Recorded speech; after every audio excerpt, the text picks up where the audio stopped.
በአቶ ታምራት ስም እንዳሉ የገለጻቸው ሁለት መኪናዎች በአቢሲኒያ ባንክ በተከሳሹ ስም እንዳለ የተገለጸው 153351 ብር በፍቼ ከተማ የሚገኘው ሆቴልና ከልማት ባንክ የተገዛ መሬት እንዲሁም በፖሊስ እጅ የሚገኙ 1145 ግራም ወርቆች በመንግስት እንዲወረሱ ፍርድ ተሰጥቷል።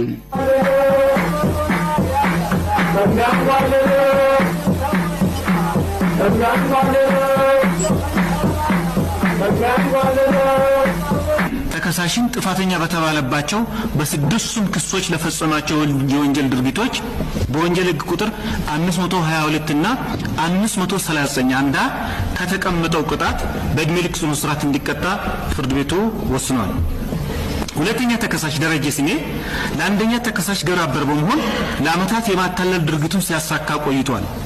ለዚህ ድርጊቱም ይመጥናል በማለት ጥፋተኛ በተባለበት የአራተኛ ክስ የሕግ ድንጋጌ ላይ የተቀመጠውን ቅጣት የመጨረሻውን 5 ዓመት ጽኑ እስራትና በብር 5000 የገንዘብ መቀጮ እንዲቀጣ ወስነናል። ሶስተኛ ተከሳሽ አዲሱ ሱልጣን፣ አራተኛ ተከሳሽ በቀለ ገለታ ከአንደኛ ተከሳሽ ጋር በማበር ለፈጸሙት የማታለል ድርጊት በአራተኛው ክስ ላይ ከተቀመጠው ቅጣት እያንዳንዳቸው በ4 ዓመት ጽኑ እስራትና በብር 3000 የገንዘብ